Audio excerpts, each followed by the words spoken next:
Right now the land is getting ruined by pollution, the water that's out there, the fish are getting sick, the animals are getting sick, and we eat the fish and we eat the moose. So we're trying to protect you guys. That's why we're doing all this. This here belongs to Grassy Narrows First Nation. Everything from over there to over there. You're in Anishinaabe territory, that this is our territory. We've been confined to living in reserves with limited rights. My elders say that they never gave up the land. They agreed to share the land. And I think of my children. I have 4 children. I think of them and what they'll have when they grow up.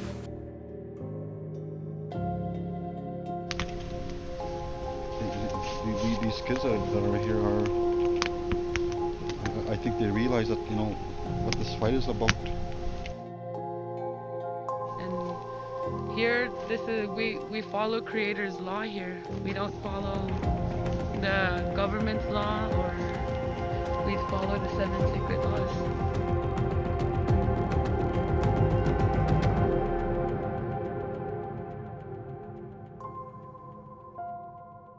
We are fighting for the future, you know.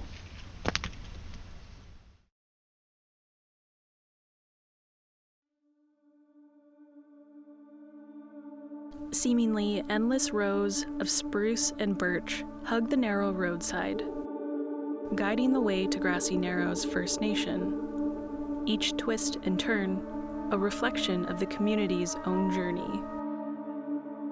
I was able to see that good life of like eating wild foods.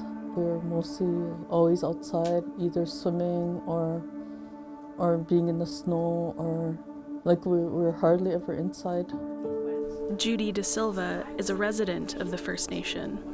She insists we do her interview by a sacred fire, where she says she feels the presence of the spirits and ancestors leading her through this next chapter. My dad, Robert Kizuk, he was a commercial fisherman. So I grew up with them setting nets, him and my mom. The Anishinaabe of Grassy Narrows have fished the pristine waterways of northwestern Ontario for millennia, and Judy has fond memories of growing up here. But it wasn't long before she realized there was something in the water. I just remember feeling scared. I was just a child, but I remember the Japanese coming to Grassy. I didn't know who they were, but I remember them sitting me on a chair, and then they cut a piece of my hair. And we didn't know what it was, but we heard that something bad was in the water. Judy was born in 1962. She was still a child when she began to hear whispers of something dark. It would be also the other fishermen coming to talk to my dad, and they'd be like kind of hushed speaking, or, you know, like long discussions. Between 1962 and 1970, a paper mill called Dryden Chemicals Limited dumped mercury into the English Wabigoon River, upstream from Grassy Narrows, in the town of Dryden, Ontario. The mill used mercury to bleach pulp as part of the paper-making process, and soon, people started to get sick. He stopped setting his nets, and that he stopped, you know, like going out on the water or coming home with big rolls of money. I just saw the darkness that they're feeling. Fishermen spoke in hushed voices, and babies were born with deformities. In the 1970s, a team of Japanese researchers traveled to the Ontario First Nation, and what they found was evidence of high levels of mercury contamination. Quite a few years ago, I began to work on the effects of mercury exposure through fish consumption. Dr. Donna Mergler is a world-renowned mercury poisoning expert. She's continued the work of researching mercury contamination in Grassy Narrows. People in Grassy Narrows have been saying for a long time our people are dying.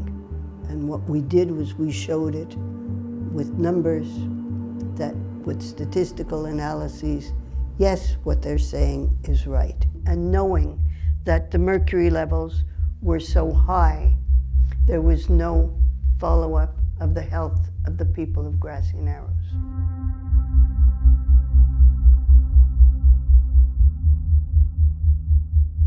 In 1985, the provincial government launched a Mercury Disability Fund.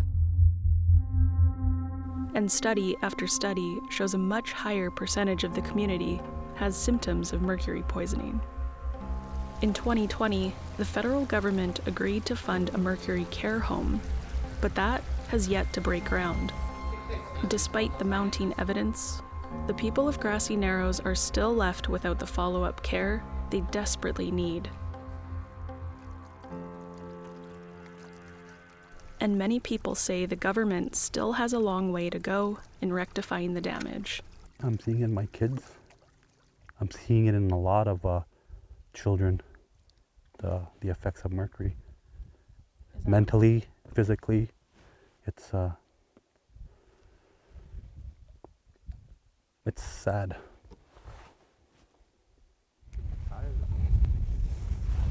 Mike Phobister is a longtime resident here, and fishing has always been a way of life for him.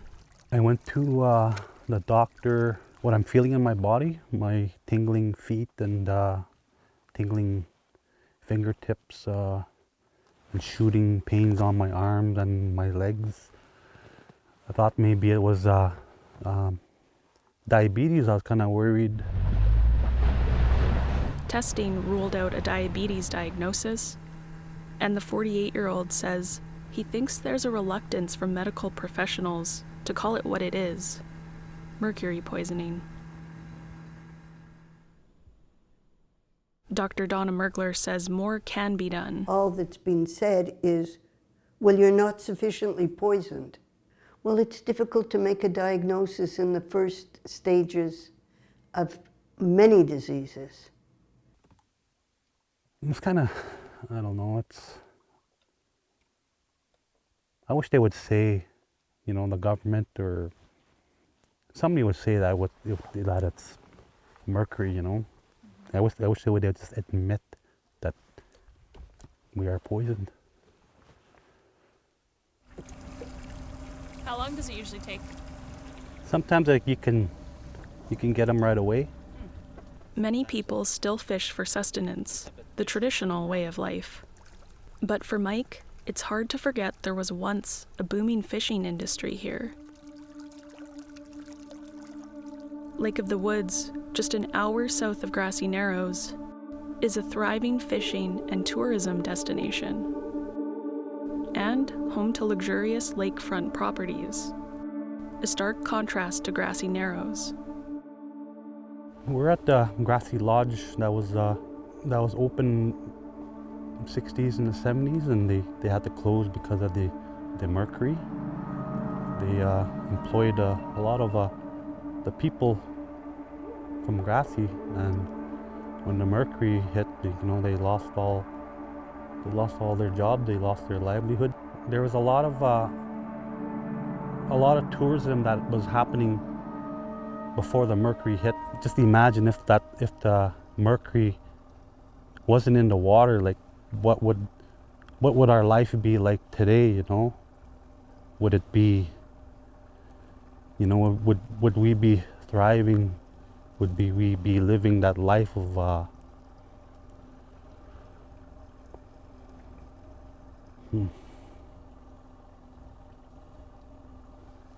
It's hard to think about and, you know, grapple with that. Yes, it's hard to just imagine, you know, like what we lost. Not just us, but, you know, a lot of people have lost a lot because of the river. Mm-hmm. What's under the river, it's sad. It's easy to imagine what Grassy could have been. This mercury poisoning has taken away from them what they could have been. That's hard to measure. Our forests have been you know, they've been cut down, and you know, with our moose have declined, you know. Where do we get our food from? The English Wabigoon River was their lifeblood, and the people of Grassy will continue to defend these lands. But another threat is looming in the distance.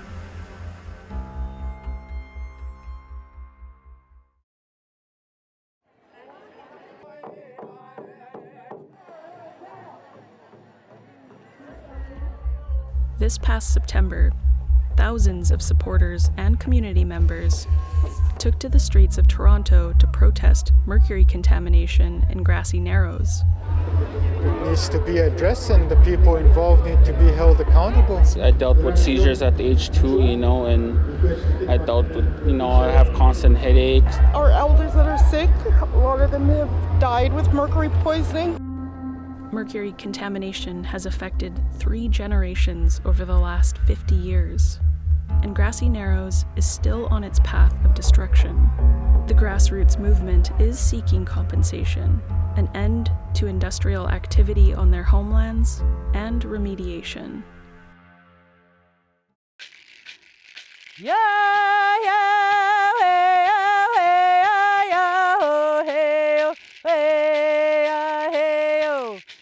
Chrissy Isaacs was born here. The mercury in her blood is a silent reminder of the legacy of contamination. I remember we'd go pick berries, and we'd just go knock at whoever's house and ask for some milk, canned milk, and mix it in with the berries and sugar. We were always in the water, or we were always in the bush.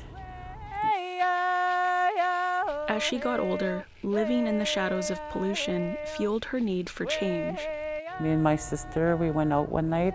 We were just driving around, and we seen a logging truck go by, and we were just being really passionate that night about, the land, and I said, we gotta stop them. She was like, yeah. I said, well, let's stop them tonight. We went and got a chainsaw. What we did is we went on the logging road, past where the blockade is now, passed over there, and we went and put tobacco at a tree that was close to the road. The two watched as the tree fell directly across the road. It was part of a group effort to block logging trucks from entering their territory. It's now one of the longest running blockades in Canada, a symbol of both resistance and hope. I remember a lot of young people struggling in school. And I remember it being run by the nuns, and there was teachers there too, but I remember there was a lot of sisters. I remember being in care at one point, and in the child care system. I kind of lived a really rough life as a child. A new study suggests youth in Grassy Narrows are 3 times more likely to attempt suicide than other First Nations, and experts have linked the staggering statistic to mercury poisoning. I remember hearing people saying that we weren't supposed to eat the fish. It sounded like it was just something that happened back then, To Chrissy, the effects linger far beyond a distant memory. Beneath the layers of fog, crystal clear waters, and sediment is where the potent neurotoxin lies. Bottom feeder fish ingest the chemical, and then it's eaten by the residents. I would suffer from depression. I had suicidal thoughts. And a lot of times I didn't understand why, because life would be going so great for me. And then I would just have a big, big low. One of the biggest things for me was the mental health part, because when I was younger, I lost a lot of peers to suicide. Losing her loved ones shaped her determination to advocate for better living conditions. I have where I lose balance when I'm walking. I get tremors sometimes in my legs. Sometimes I feel like I don't really have sensation in my hands. Mercury poisoning is a progressive neurological condition, And over time, exposure to the toxin disrupts the nervous system, slowly breaking it down, and eventually, it can be fatal. The mercury is absorbed into your system, and it goes to all of the organs and goes into the brain and can cross the placenta and go into the growing fetus of pregnant women. Federal and provincial umbilical cord testing began in the 1970s to measure the blood mercury level in infants. Those results were only recently given to the community.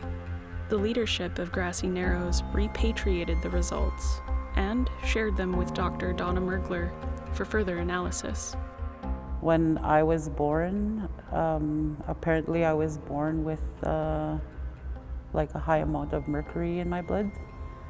My mom actually didn't know till a couple years ago when it came out that Health Canada was taking samples from the umbilical cords when we were born. Chrissy's mercury blood level was more than double the limit Health Canada considers concerning. Levels this high can cause damage to the development of the brain, and Chrissy is just one of many whose test results showed levels this high. I feel angry. I feel disappointed because, like Canadians, people out there, they have a better chance at life than the people in Grassy do. I feel like I was robbed of a healthy life. Yeah, it angers me because,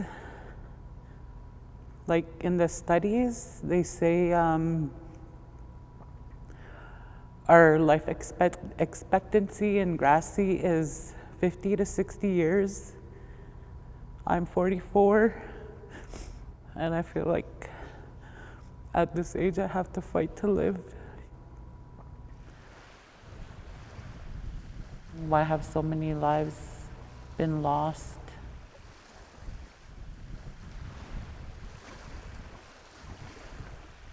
Joe Phobister is part of the land protection team. He takes us on a tour that includes the site of where the community was formerly settled, before they were relocated in the 1960s. After work, my dad would take me out on the river to hunt beavers, ducks, and moose. And on a day like this, the water would stir up, and you could smell the chemicals in the water. It's considered one of the worst environmental disasters in the country, and the effects are everlasting. There's no treatment for mercury poisoning. I'm going deaf, I'm going blind, and like I wake up sometimes with numbness, like in my arms and legs, and memory loss is a big thing. It's all the more reason for Joe to resist industrial development in the area.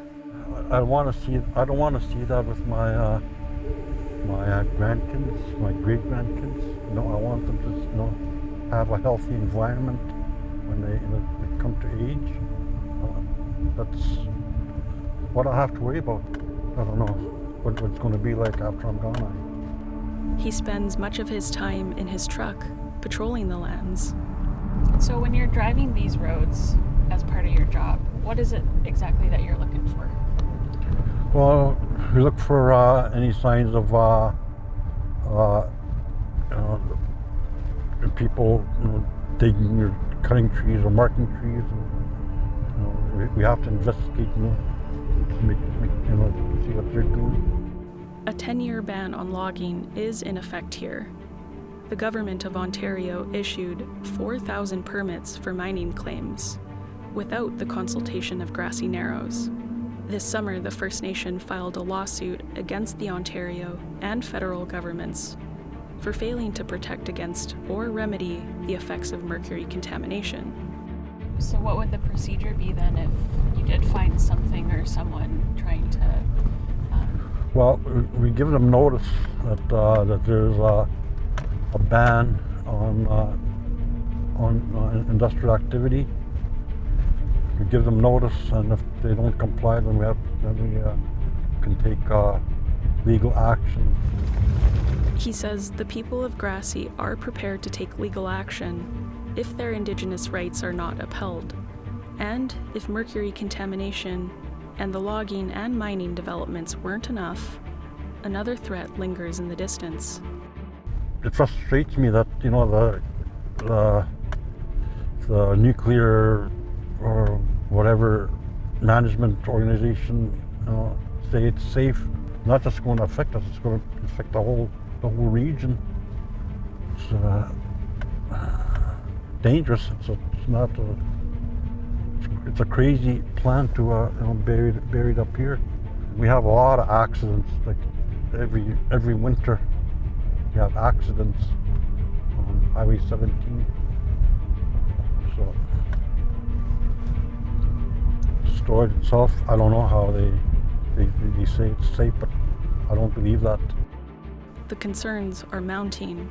This December, Ignis, Ontario was chosen as the site for nuclear waste to be stored, and Grassy is just a few hours upstream. From what I understand is that they're trying to bring nuclear waste and store it upriver from us. It's actually, a very bad idea because there's no real proof, that there'll be any leaks, that, that it's actually safe. And then it goes up and then goes into your lungs. But for Judy De Silva and so many others, the fight is personal. Her biggest concern is a nuclear leak. We're at the watershed of where the toxin would flow. So with this nuclear waste that they're saying it's going to be buried near Ignace. 50 years later, the fate of Grassy Narrows is still unknown, and the only certainty lies in their unwavering resilience and pursuit for justice. I feel like I don't have much time, and I feel like I'm gonna go as long as I can. Sometimes I'll go to bed and I'll feel hopeless. I feel like this is a monster of a fight, and especially the nuclear waste one. That one feels really, really scary. I'll fight for my children, I'll fight for my grandchildren, and I'll fight for my community. I think about the people that lived before us, the life that they had living on the water, and that's before the mercury hit. It must have been paradise for them.